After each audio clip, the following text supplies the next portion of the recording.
Assalamualaikum. Today we are talking about the hymen. What is hymen? So hymen is a protecting layer which is cover the vagina, and it is almost closed in children. एक cover है जिसने vagina को proper तरीके से cover किया होता है, एक लेयर है। और फिर ये कवर आहिस्ता आहिस्ता जब बेबीज़ प्यूबर्टी की तरफ जाते हैं, गर्ल्स बेबीज़, सो ये जो हाइमन है ये आहिस्ता आहिस्ता ओपन होता है और इसका जो शक्ल होता है वो तकरीबन हाफ मून दिखता है। अच्छा, इसके अलावा हम इस हाइमन में बड़े सेफली तरीके से विजाइनल जो इंस्ट्रूमेंट है वो यूज़ कर सकते हैं, जैसे कि टेम्पॉन्स वगैरह, लेकिन आपने बहुत आहिस्ता से टेम्पॉन यूज़ करने हैं, ठीक है। इससे हाइमन रप्चर हो सकता है। इसके अलावा जो विजाइनल एग्जामिनेशंस है वो भी कंट्राइंडिकेशंस है टीनेजर्स में और जो वर्जन्स पीपल है। अच्छा, इसके अलावा हाइमन का काम क्या है? हाइमन का काम इसी तरह है जैसे कि हमारे जो विजडम दांत है, जो हमारा अपेंडिक्स है, इसी तरह हाइमन का भी एक काम है कि वजाइना को बैक्टीरिया से प्रोटेक्ट करती है। अच्छा, इसके अलावा हाइमन की 3 टाइप्स है। नंबर 1 इज़ इम्परपोरेट हाइमन, जिसमें कोई होल ना हो।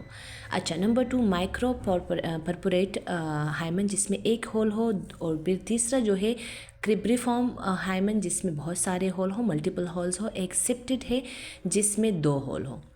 अच्छा, क्रिब्रिफॉर्म हॉल का इसमें मसला क्या है? इसमें विजाइनल ब्लीडिंग भी अच्छी तरह से आएगी, सब कुछ अच्छी तरह से होगा, लेकिन एक डिफ़िकल्टी इसमें होगी कि आप जो मेंस्ट्रुअल टेम्पॉन है आप इस चीज़ में यूज़ नहीं कर सकते हो, ठीक है। कि आप जैसे ही जो मेंस्ट्रुअल टेम्पॉन है ये यूज़ करते हो, आप फोर्सफुली एंटर करते हैं, तो हाइमन इससे रप्चर हो सकता है। देखो, सिंपल है। अगर एक होल है तो आप उसको सिंपली जब टेम्पोन को आप एंटर करते हो तो वो एंटर हो जाता है। लेकिन अगर बहुत सारे होल है तो टेम्पोन्स इजीली एंटर नहीं हो रहा है, तो जिसकी वजह से हाइमन रप्चर हो सकता है और गर्ल्स जो है वो अपनी वर्जिनिटी लूज़ कर सकते हैं। फिर जो हाइमन रप्चर है ये हर इंसान का अलग अलग होता है। कुछ लोगों की जो हाइमन्स है वो बहुत इजीली जो है रप्चर हो जाती है और किसी को पता भी नहीं चलता, और कुछ गर्ल्स को बहुत ही ज़्यादा तकलीफ़ होती है जब हाइमन रप्चर होता है। अच्छा, इसके अलावा बहुत सारी चीज़ें हैं जिससे हाइमन रप्चर हो सकता है, जैसे कि साइकिलिंग है।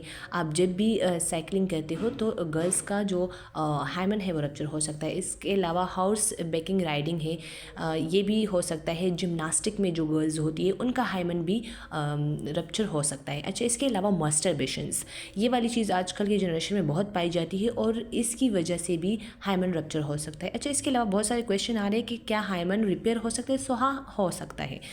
अच्छा, इसके अलावा using tampon can also stretch out and tear the hymen, ये तो ऑलरेडी हम पढ़ चुके हैं। वो भी जब हम क्रिब्रिफॉर्म हाइमन होता है तो वो रप्चर हो जाता है, या सेप्टिक हाइमन हो जाता है तो वो रप्चर हो जाता है। अच्छा, इसके अलावा जो हाइमन है रप्चर हो चुका है और फीमेल अपनी वर्जिनिटी लूज़ कर चुकी हुई है, ये चीज़ हमें किस तरह पता चली? तो हम जब भी हाइमन की तरफ देखते हैं तो ये एक जो आपकी गायनेकोलॉजिस्ट है वो ही प्रेडिक्ट कर सकती है कि इस जो बेबीज़ है, जो लड़की है, इसके साथ ज़्यादती हुई है, इसके साथ रेप हुआ हुआ है, तो वो हम उसको देखकर, हाइमन को देखकर प्रेडिक्ट कर सकते हैं। Please subscribe my channel. अल्लाह हाफ़िज़।